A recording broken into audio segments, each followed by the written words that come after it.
Chakra e Kundalini. A impureza sexual. Todo ser humano sexualmente ativo tem um ponto específico na base da coluna, que os espiritualistas chamam de chakras. Isso é verdade. Se nós observarmos, podemos perceber, tanto nos homens quanto nas mulheres, durante a ereção ou nas relações sexuais, durante o orgasmo. Os espiritualistas trabalham os chakras de diversas formas, através da meditação, desassociando a ejaculação do prazer sexual.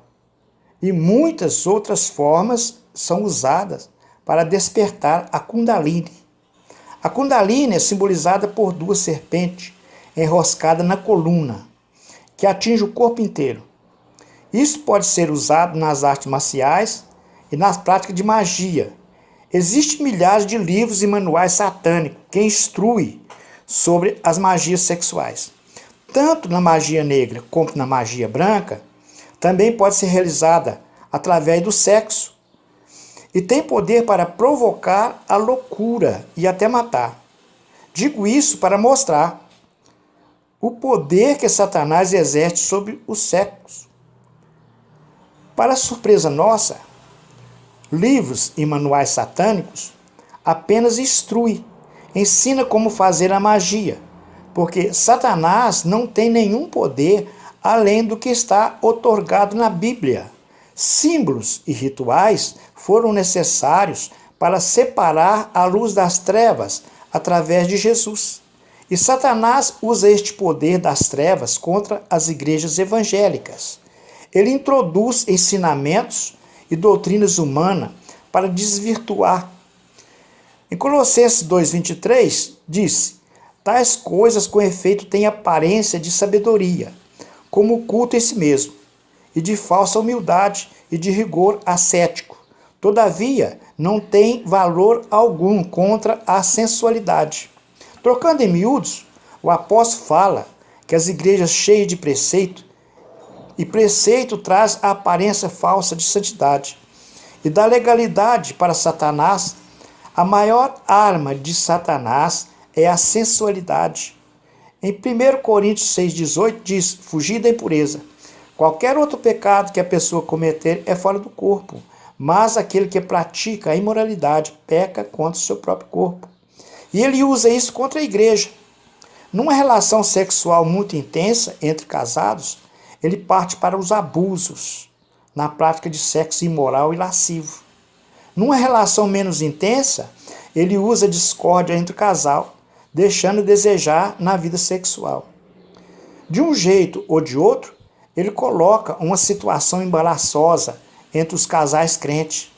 Quando a esposa não satisfaz sexualmente o seu marido, ou vice-versa, Satanás está por detrás disso, para induzir o pecado sexual. É uma luta ferrenha entre a carne e o espírito. Satanás coloca deficiência na relação entre os casais para provocar relações sexuais ilícitas e imorais, para atrair a impureza através de desejos sexuais por meio de olhares ou pensamento escuso. Sobre isso o Senhor Jesus disse em Mateus 5,28: eu, porém, vos digo, qualquer que olhar para uma mulher com intenção impura no coração, já adulterou com ela. O Senhor Jesus está falando no sentido da impureza sexual. Não está falando do ato consumado. E se por um lado nós pecamos por causa da impureza sexual, através do olhar, do pensamento, por outro lado, nós temos a oportunidade de combater os demônios, negando a nós mesmos. Se a nossa vida sexual não está condizente com a palavra de Deus, sejamos fiéis a Deus, lutando contra isso. E fica uma pergunta: você tem coragem de colocar em orações sua intimidade sexual diante de Deus? Pois é, não permita que Satanás domine. Pelo contrário, essa é a oportunidade que nós temos para combater contra as trevas, contra as forças do inferno, e não permitir que demônios façam parte da nossa vida sexual. Em 2 Coríntios 10,4, diz: porque as armas da nossa milícia não são carnais, e sim poderosa em Deus para destruir fortaleza, anulando-nos sofismas. Sejamos vitoriosos, como um exército bem treinado que sai ao combate. Em Efésios 5:27 diz: para apresentar a si mesmo igreja gloriosa, sem máculas, sem nem ruga, nem coisa semelhante, porém santa e sem defeito. Amém.